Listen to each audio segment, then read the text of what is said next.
Overlord Vexitar raised one massive clawed hand and the entire chamber fell silent. The scales on his body had turned a dark, angry red that seemed to pulse with each heartbeat. Park Hyun stood alone on the platform, feeling smaller than he had ever felt in his life. "The trial begins now," Vexitar announced in a voice that echoed through the vast chamber.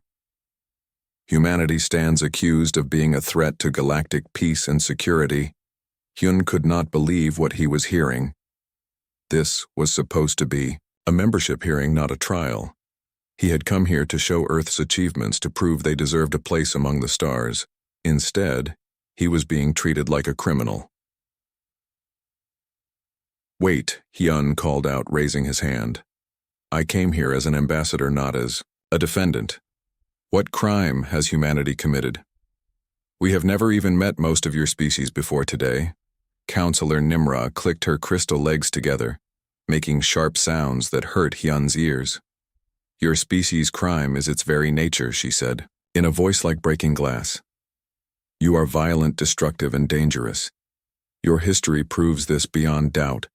Giant screens appeared around the chamber, showing images from Earth's past, wars from every century, atomic bombs exploding over cities, forests being cut down, oceans filled with garbage animals going extinct. The worst moments of human history played over and over for all the aliens to see. Hyun watched in horror as everything he had tried to overcome was displayed for the galaxy. To judge every mistake, every failure, every moment of human weakness or cruelty was shown in perfect detail. The aliens watching made sounds of disgust and fear. "This is not fair," Hyun protested. "We have moved beyond these things. Humanity has learned. From its mistakes, we have peace now. We are healing our planet. We want to be better, Elder." Quintal's light flickered as he spoke. "Your species shows classic signs of exponential violence expansion. You started with clubs and stones, then created guns and bombs. Now you have weapons that can destroy entire planets. Where does it end?" The accusation hit Hyun like a physical blow. It was true that humanity had powerful weapons, but they had been created for defense, not conquest. Earth had nuclear weapons, and particle beam technology and antimatter research.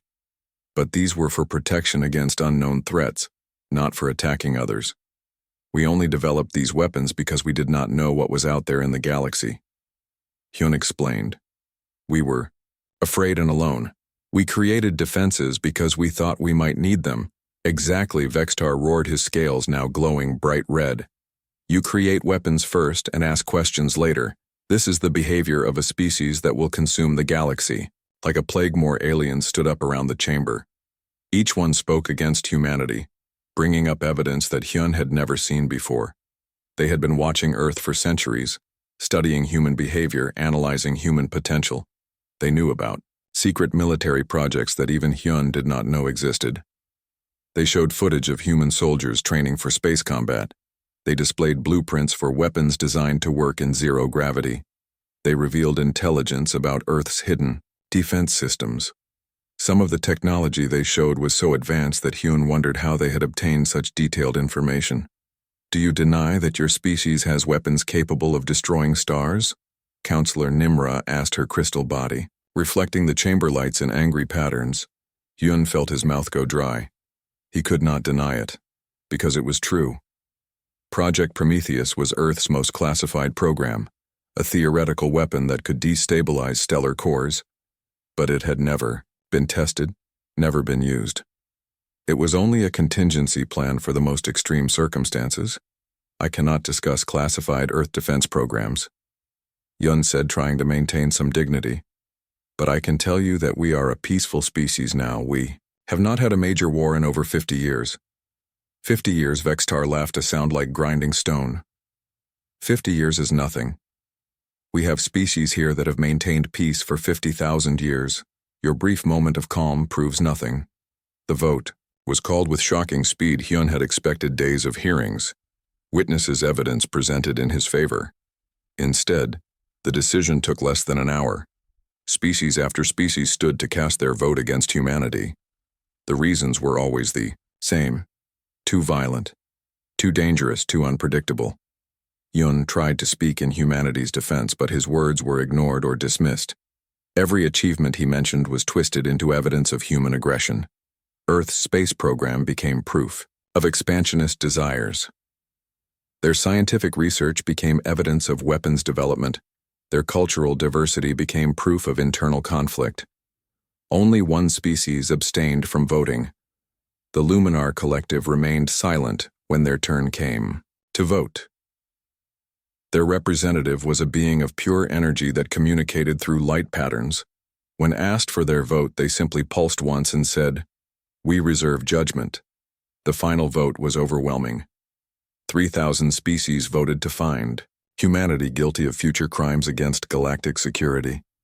Only the Luminar Collective refused to participate. The sentence was announced immediately. Yun felt the world spinning around him as Vextar spoke the words that would doom his entire species. For crimes against galactic peace that humanity will inevitably commit, this council sentences the human species to preventive termination. Preventive termination. Hyun gasped. You cannot kill an entire species for crimes they have not committed. This is murder, not justice, the council has spoken. Vextar declared, your species presents an unacceptable risk to galactic civilization. We will not wait for you to fulfill your violent potential. The pacification of Earth begins immediately. Hyun realized with growing horror that this had all been planned from the beginning. The invitation to join the council had been a trap designed to eliminate Earth's leadership before the attack began. They had never intended to accept humanity as members. They had only wanted to remove the one person who might warn Earth of what was coming. As energy fields began to form around the platform, Hyun reached for his emergency communicator. It was a small device hidden in his jacket designed to send one final message to Earth if something went wrong. He had hoped never to use it. The energy field was getting stronger, making his skin tingle and his hair stand up. He could feel his body beginning to break apart at the molecular level. But he managed to activate the communicator and speak his final words. They have decided we are too dangerous to live. Hyun gasped into the device. Tell Kim-Soo that Protocol 7 is now. The transmission cut off as Ambassador Park.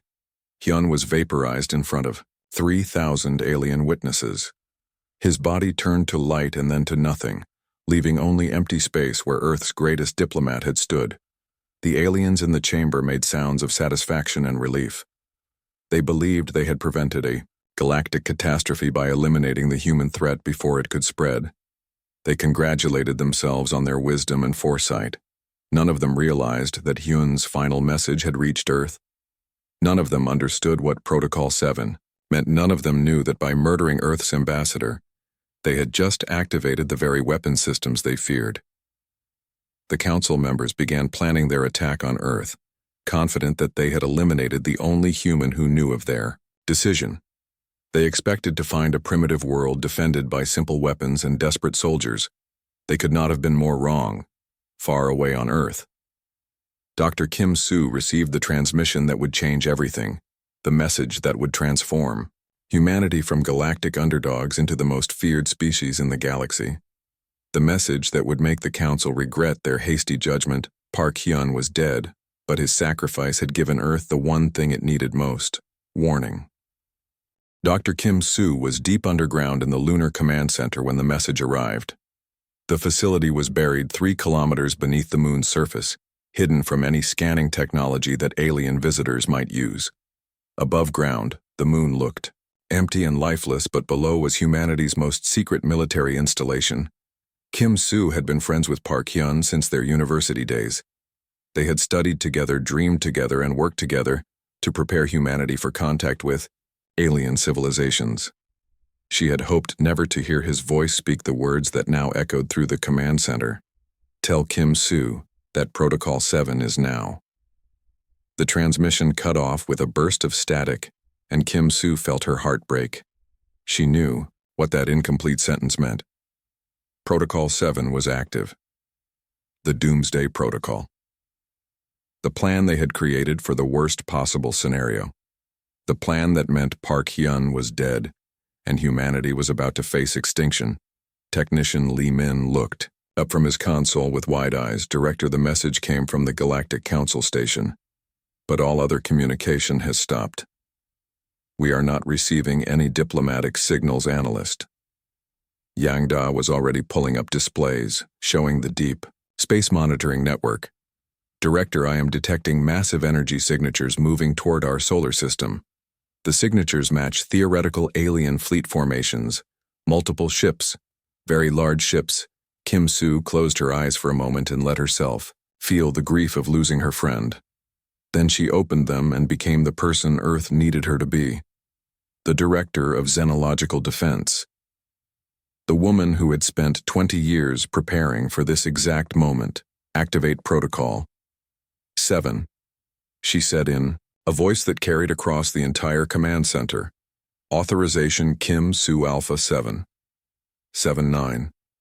The command center transformed around her walls that had looked like simple metal panels slid away to reveal massive screens and control systems. Hidden computers came online with the hum of incredible processing power. Officers who had been pretending to do routine maintenance suddenly moved to battle stations that had been disguised as research equipment. Choi Bin, the communications officer, looked up from his newly revealed console. Director Protocol 7 is active. All hidden installations are responding. Earth Command acknowledges Mars defense grid is powering up. Asteroid belt weapons platforms are coming online. Kim Soo watched as displays showed the true extent of humanity's preparations. The public thought that humans had only basic space technology, a few research stations, some mining operations, simple exploration ships. They had no idea what had really been built during the past 50 years. On Mars, what looked like scientific research domes suddenly split open to reveal massive railgun arrays that had been hidden beneath fake exterior shells. The guns were larger than skyscrapers and capable of firing projectiles at significant fractions of light speed. Each shot could punch through any known armor, and the guns could fire continuously for hours. In the asteroid belt, mining stations that had been collecting resources for decades revealed their true purpose. The mining equipment had been cover for weapons manufacturing. The asteroids themselves had been hollowed out and converted into fortress platforms armed with particle beam weapons and missile systems. Even Jupiter's moons had been secretly militarized. What appeared to be scientific research stations were actually weapons platforms. The gas giant's massive gravity well had been turned into a strategic advantage with orbital defense systems that could use Jupiter itself as cover. But the most impressive reveal was happening on Earth itself. Deep beneath the Pacific Ocean, something that had been sleeping for years was finally waking up. The Mariana Defense Complex was humanity's greatest secret. A facility built in the deepest part of Earth's oceans, where no alien scanner could detect it. Director Kim Soo, we have contact with Mariana Complex, reported Lieutenant Park Da-young. The Prometheus drive is responding to activation signals. Power levels are climbing to operational status. Kim Soo nodded grimly. The Prometheus drive was humanity's ultimate weapon, a device that could destabilize stellar cores and turn stars into weapons. It had been built in secret using theories that most scientists thought were impossible. The Alien Council had been right to fear human weapons technology, but they had made one critical error. They had decided to strike first instead of trying to understand what they were facing. Director Yang Da called from his station. I am reading massive alien fleet movements. They are not trying to hide their approach. The fleet composition suggests a full-scale invasion force, not a diplomatic mission. How long until they reach Earth? Kim Soo asked. At current speed, approximately 72 hours. Yang Da replied. But Director, there is something else. The fleet is enormous, larger than anything in our theoretical models. They are not just planning to defeat us, they are planning to completely destroy us. Kim Soo looked around at her team. These were the people who had spent their careers preparing for humanity's defense. They had worked in secret, knowing that most of Earth would never know their names or understand their sacrifice. They had built weapons that violated known physics and created strategies that no alien species would expect. Signal all defensive installations, Kim Soo ordered. Phase 1 protocols are now active. All personnel to battle stations. Begin charging primary weapon systems. Across the solar system, humanity's hidden defenses came to life. The Alien Council had expected to find a primitive species with simple weapons. Instead, they were about to encounter the most militarized civilization in galactic history. Every human outpost, every research station, every seemingly peaceful installation had weapons that could challenge ships designed by civilizations millions of years old. The secret was that humanity had never stopped being afraid.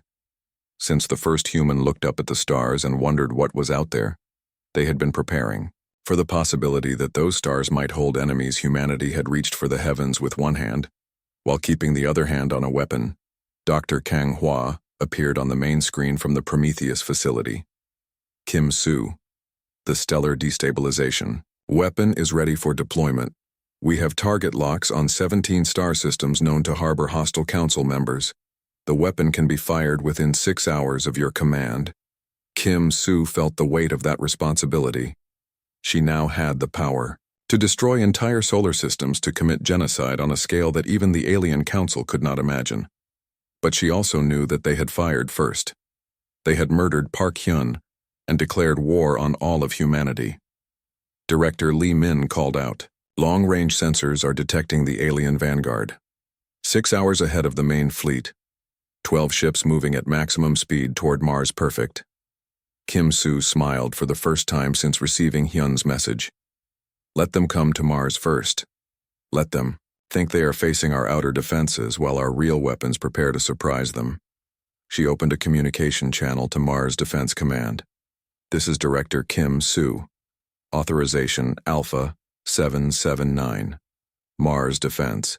You are cleared to engage. Hostile targets, show them what happens when they threaten humanity. On Mars, the massive railgun arrays turned toward the approaching alien ships.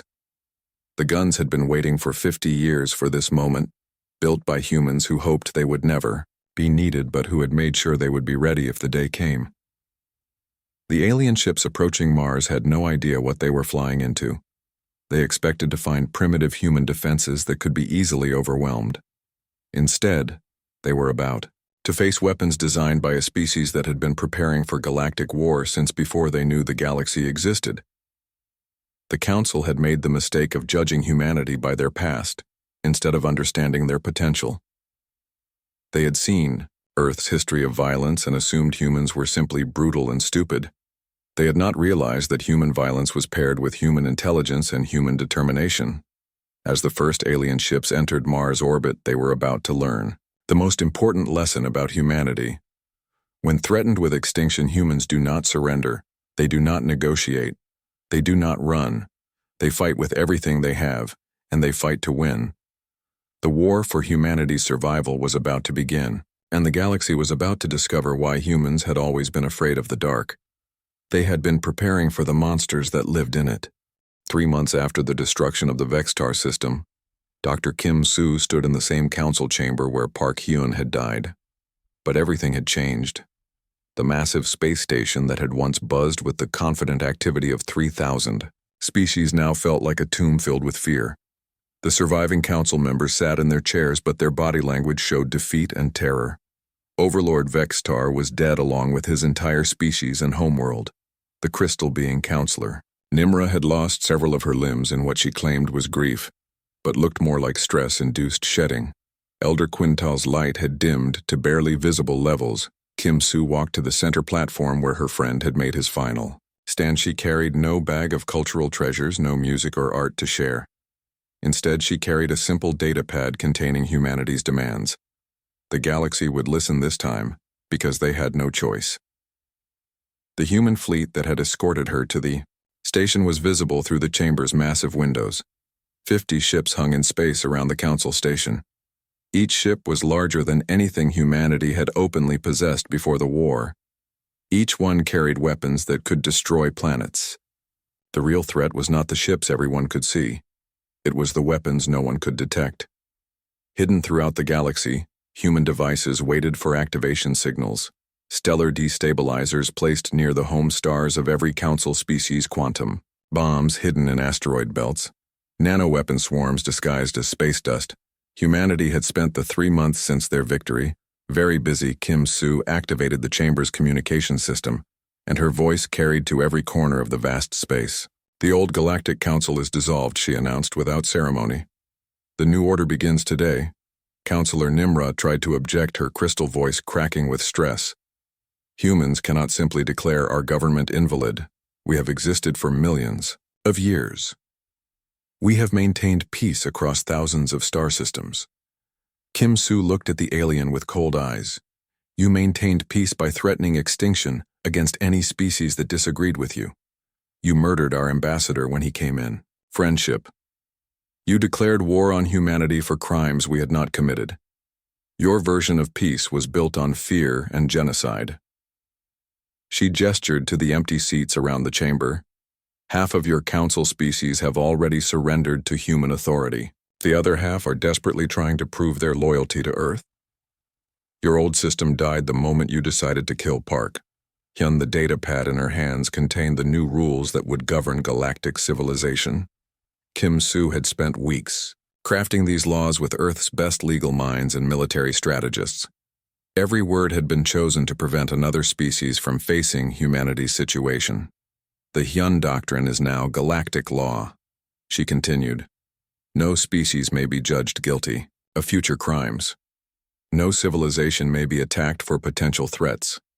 Every world has the absolute right to defend itself by any means necessary. Elder Quintal's dim light flickered as he tried to speak. But what if a species truly is dangerous? What if they possess weapons that could destroy the galaxy? Then you negotiate, Kim Soo replied firmly. You communicate. You try to understand. You do everything possible to find peaceful solutions. But you do not commit genocide because you are afraid of what might happen. She touched another control on her data pad, and new images appeared on the chamber's screens. Maps of the galaxy showing human ships and installations spreading to hundreds of star systems, mining operations that were really weapons factories, research stations that were really military bases, trade vessels that were really warships. Humanity is now present in every major star system. Kim Soo announced. We have bases near every council world. We have the ability to destroy any star in the galaxy within hours of a decision to do so. This is not a threat. It is simply the new reality. The aliens in the chamber made sounds of fear and despair. They had created the very monster they claimed to be preventing by attacking humanity. They had forced Earth to become the dominant military power in the galaxy. The species they had tried to eliminate had become their masters. But Kim Soo was not finished. The new galactic government will be based on cooperation, not domination, she continued. Every species will have representation based on their population and contribution, not their age or technology. No single group will have the power to declare another extinct. She looked directly at the few remaining council members. You may participate in this new system if you choose to follow the new laws. You may maintain your independence if you stay within your own territory and harm no one, but you may not continue the old ways of ruling through fear. Counselor Nimra clicked her legs in what might have been agreement or resignation. What if we refuse? What if some species choose to resist your new order? Kim Soo smiled, but there was no warmth in it. Then they will discover what happened to the Vextar system. We have already identified 17 species that have been planning resistance against human authority. Their home stars are currently targeted by Prometheus weapons. The chamber fell completely silent. The aliens now understood that humanity was not bluffing. Every threat was backed by demonstrated capability. Earth had already proven they would destroy entire civilizations if necessary. Over the following weeks, the new order took shape across the galaxy. Species after species submitted to human authority, not out of loyalty, but out of survival instinct. The few that tried to resist discovered that humanity had been preparing for rebellion as well as war. The Cathari Empire attempted to form an anti-human alliance. Their home fleet disappeared, overnight destroyed by weapons they never saw coming. The Zorthak Confederation tried to close their borders to human ships. Their star system experienced technical difficulties that left them without power for months. Humanity did not conquer through invasion. They conquered through fear.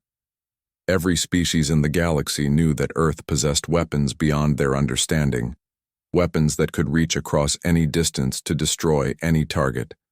No defense could stop them. No hiding place was safe. But the human occupation was not cruel. Kim Soo kept her promises about cooperation and representation.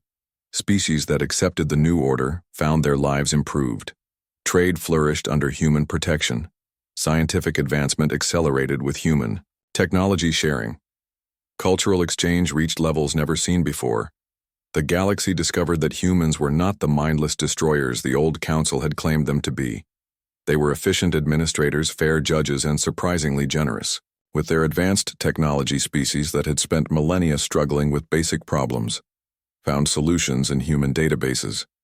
Dr. Kang Hua established research stations throughout the galaxy, where human and alien scientists worked together on projects that benefited everyone.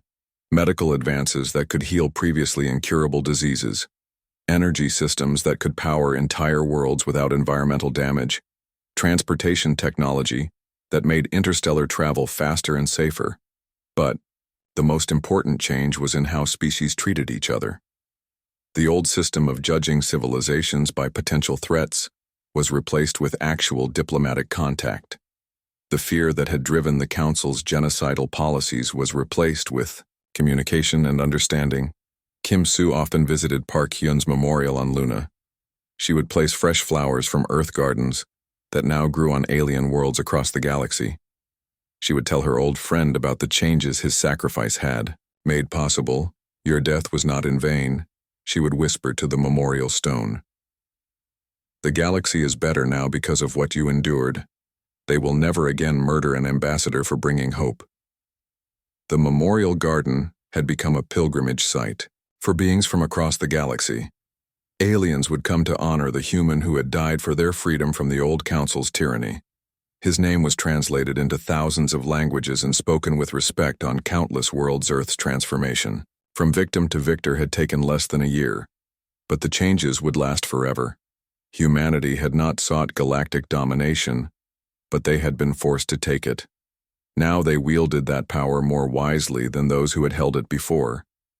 The species that had once dismissed humans as primitive, violent creatures now looked to Earth for leadership. They had learned the most important lesson about humanity. They were most dangerous when you thought they were weak, and they never forgot a betrayal. But they also never forgot those who stood by them in their darkest hour. The few species that had refused to participate in the genocide found themselves rewarded with preferential treatment and advanced technology. The galaxy had a new order now, one built on justice rather than fear, but everyone understood that this peace existed because humanity had the power to enforce it. The weapons that had destroyed the Vex-Tar system still waited in the darkness of space, ready to defend the new galactic civilization. Park Hyun's legacy lived on in every law that protected the weak, every treaty that prevented war, every act of mercy that the old council would never have allowed. His death had ended one age of galactic history and begun another. The age when humanity ruled the stars had begun, and the galaxy was learning that sometimes the best rulers were those who had never wanted to rule at all. Admiral Zixmore commanded the largest invasion fleet in galactic history, from his flagship, the Eternal Dominion. The massive ship was 10 kilometers long and carried enough firepower to destroy entire planets. Around him flew 3,000 of the most advanced warships ever built by the Council species. Each one was a masterpiece of alien engineering. The Admiral's 4 eyes studied the tactical displays showing the human solar system ahead. What he saw made him confident of easy victory. The humans had a few space stations, some mining equipment, and simple research facilities. Nothing that could threaten ships designed by civilizations that had mastered space travel for millions of years. Prepare for orbital bombardment, he ordered his crew. We will destroy their military installations first, then begin surface pacification. Operations should be complete within 1 planetary rotation. The vanguard of 12 scout ships approached Mars first. Their mission was simple: destroy any human defenses and clear the way for the main fleet. The ships were crewed by the best pilots in the galaxy, veterans of countless battles against primitive species who had tried to resist Council authority. Captain Veltar commanded the lead scout ship, Crimson Fang. As they entered Mars orbit, he activated his scanning systems to locate human defensive positions. What he found confused him. The scans showed what appeared to be scientific research stations scattered across the planet's surface. Nothing that looked like military installations. Begin bombardment of research facilities, he ordered. Target the largest structures first. We will show these humans the price of resistance. The first energy beam lanced down from orbit toward what appeared to be a simple research dome on Mars' South Pole. The beam was powerful enough to vaporize a mountain, but as it struck the dome, something impossible happened. The dome split open like a flower, revealing something that should not have existed. A railgun, the size of a city block, rose from beneath the fake dome. Its barrel was longer than Captain Veltar's entire ship, and it was already pointing directly at the Crimson Fang. The gun fired before the alien captain could even give an order to retreat. Projectile hit the Crimson Fang at 20% of light speed. The impact did not just destroy the ship, it erased it from existence. The alien vessel simply ceased to be, leaving only expanding gas and debris. The other scout ships watched in shock as their lead ship vanished in an instant. Impossible, Captain Veltar's second-in-command gasped over the communication channel. Humans do not have weapons that advanced. Their technology is centuries behind ours. More domes across Mars were opening, now revealing railgun after railgun. Each weapon was massive, beyond anything the aliens had seen. Each one was already targeting a different scout ship.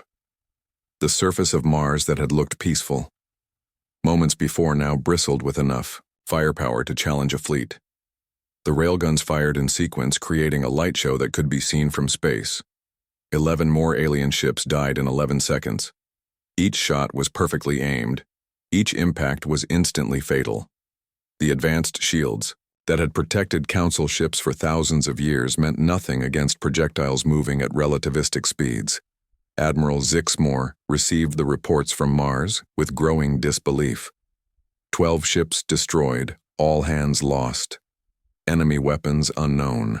Configuration request. Immediate reinforcement. Reinforcement denied, the Admiral replied coldly. You were defeated by primitive humans. Advance the main fleet. We will show them what real military power looks like. But as the Council fleet approached Mars, they encountered something that changed everything. Small objects were moving toward them from the asteroid belt. At first, they appeared to be simple rocks floating in space. The alien scanners dismissed them as natural debris. The objects were not rocks. They were humanity's hunter-killer drones. Each one was the size of a small car, but packed with technology that the Council did not understand. The drones had been waiting in the asteroid belt, disguised as ordinary space rocks for decades. First drone reached the Council fleet and immediately began scanning the alien ships. It transmitted the information to its companions, and within seconds every drone in the swarm knew exactly how to kill every ship in the fleet. The drones moved, with coordination that seemed impossible. Captain Thexra commanding the destroyer. Void Piercer was the first to realize what was happening. The small objects are not debris, he reported. They are some kind of automated weapons. They are moving in formation. The drones attacked with precision that shocked the alien crews. Each drone knew exactly where to strike each ship to cause maximum damage. They phased through energy shields using quantum tunneling technology. They adapted their weapons in real time to counter alien defenses. They learned from each attack and shared that knowledge instantly. The Council ships tried to fight back, but their weapons could not lock onto targets that could phase in and out of normal space. The drones were everywhere at once, striking weak points that should have been impossible to find, destroying critical systems with surgical precision. Admiral Zixmore watched his fleet being torn apart by enemies the size of small vehicles. His ships that had conquered hundreds of worlds were being defeated by human machines that fought like living things. Every time his crews thought they understood the drone tactics, the machines would change their approach. How many of these weapons do the humans have? He demanded from his tactical officer. Scanner readings suggest thousands. Sir, the officer replied with fear in his voice. They appear to be manufactured in hidden facilities throughout the asteroid belt. The humans have been preparing for this battle. For decades, the Admiral realized with growing horror that humanity had not just been ready for war, they had been planning for it. The Council had thought they were launching a surprise attack against a primitive species.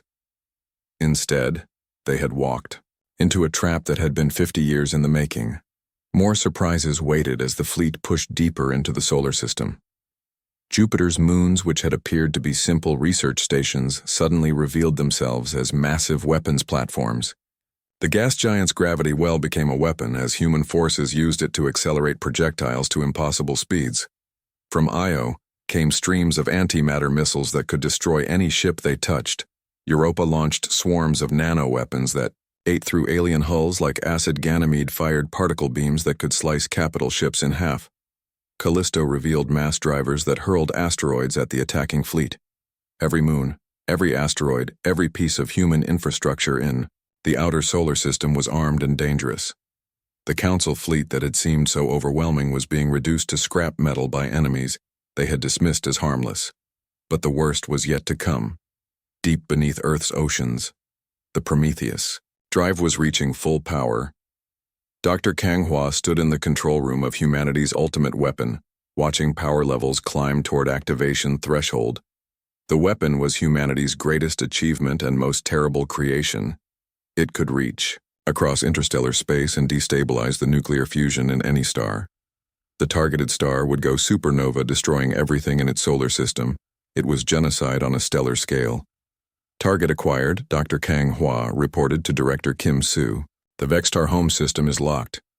Stellar destabilization sequence is ready for activation. Kim Soo looked at the tactical displays showing the ongoing battle.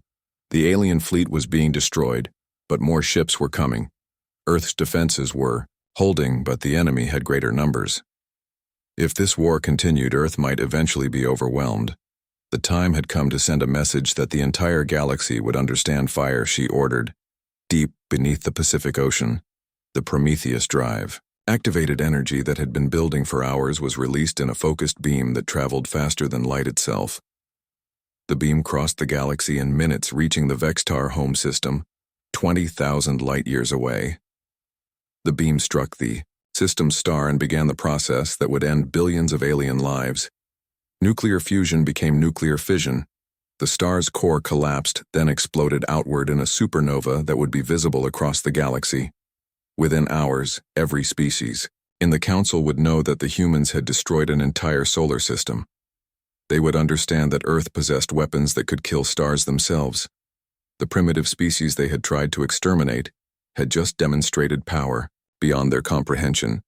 Admiral Zixmore received the news as his fleet continued to die around Mars. The Vextar system has been destroyed. His communication officer reported with shock. Total stellar collapse. All planets sterilized. No survivors. Admiral felt something he had never experienced before in his long military career. True fear. The humans had not just defended themselves, they had reached across the galaxy and murdered billions of Council citizens in their home system. This was not war. This was something far worse. Signal retreat, he ordered. All ships withdraw immediately. We must report to the Council. But as his surviving ships tried to flee, they found their escape routes blocked. More human weapons were revealing themselves. Devices that could create artificial gravity wells to trap ships. Weapons that could destabilize warp drives. Space mines that could track fleeing vessels across multiple star systems. The humans had not just prepared to defend Earth. They had prepared to hunt down and destroy any enemy that threatened them. The galaxy was about to learn that when humanity went to war, they did not stop until their enemies were completely defeated. Park Hyun felt his heart beating fast as the transport ship moved closer to the massive space station. The station was bigger than any city on Earth, and it floated in the dark space like a giant metal planet. Around it, smaller ships moved like tiny insects carrying visitors from across the galaxy. He looked through the window at the strange sight before him. The Galactic Council station had been built over many years by thousands of different alien species. Each part looked different. Some sections were made of crystal that glowed with soft light. Other parts were metal that seemed to bend and twist in impossible ways. There were areas that looked like they were made of living plants growing in space. Hyun touched the small bag he carried with him. Inside were the most important things from Earth music, from every country. Pictures of beautiful places on Earth, books written by the smartest humans, stories that made people laugh and cry, scientific discoveries that had taken hundreds of years to make. All of this was proof that humans deserved to join the galactic community. The transport ship docked with a soft bump. Hyun stepped out into a corridor that was filled with the strangest beings he had ever seen. A creature, made of blue gas, floated past him without making any sound. Behind it walked something that looked like a giant insect but wore clothes and carried what might have been books or tools. The air smelled different here. It was clean but had strange scents that his nose could not identify. The gravity felt lighter than Earth, and each step made him feel like he might float away. The walls around him seemed to pulse with their own life, and he realized they might actually be alive. A guide appeared. Beside him it was humanoid, but its skin was silver and its eyes were completely black. It spoke through a device that made the words sound like they came from inside his head. "Welcome, human ambassador," it said without moving its mouth. "The council waits for you in the great chamber. Your species will be judged today." Hyun nodded and followed the guide through corridors that seemed to go on forever. They passed rooms where he could see aliens doing things he could not understand. Some were floating in tanks of colored liquid. Others stood around what looked like giant computers made of light. A few seemed to be sleeping while standing up. The great chamber was so big that Hyun could not see the other end of it. The ceiling disappeared into darkness above, and the floor was made of something that felt soft under his feet. Thousands of seats were arranged in circles that went up and up like a mountain made of chairs. In each seat sat a different type of alien being. Some were so strange that Hyun could not tell which end was the head. Many were beautiful in ways that Earth had no words for. Others were scary-looking but seemed peaceful. A few were so different that he was not sure they were alive at all. At the center of the chamber was a raised platform with a single chair. This was where he would stand to speak for all of humanity. The weight of this responsibility made his hands shake, but he tried to stay calm. Billions of people on Earth were depending on him. Council Overlord. Vextar sat on the highest chair in the chamber. He was twice as tall as a human, and his skin was covered in scales that changed color. The scales were green now, but as Hyun watched, they shifted to yellow, then to red. Hyun had been told that the colors showed what Vextar was feeling, but he did not know what each color meant. Other important council members sat near Vextar. There was Counselor Nimra, who looked like a giant spider made of crystal. Her many eyes reflected light in beautiful patterns. When she moved, her legs made sounds like wind chimes. There was also Elder Quintal, who seemed to be made entirely of bright white light that hurt to look at directly.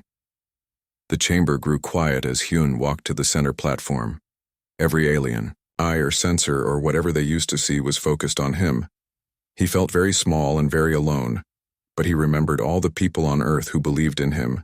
His wife, his children, his friends, all the humans who had worked so hard to reach this moment. He placed his bag on the small table beside the platform and took out the first item. It was a simple music player that contained songs from every culture on Earth.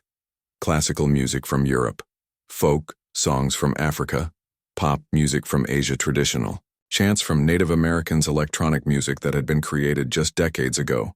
As the music played through the chamber's sound system, Hyun watched the aliens react. Some seemed to enjoy it, moving in ways that might have been dancing.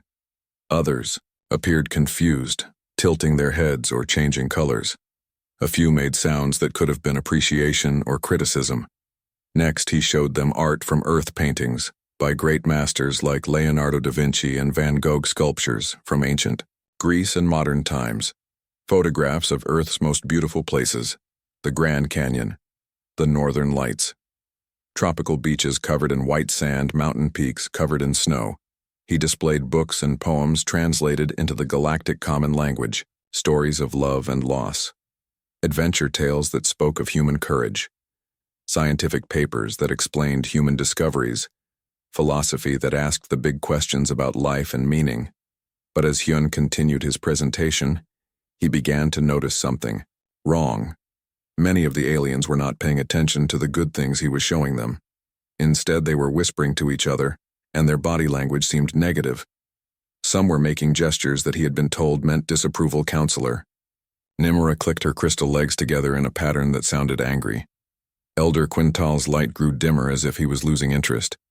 Even worse, Some aliens were holding devices that showed images from Earth's history, wars and violence, nuclear, explosion, cities being destroyed.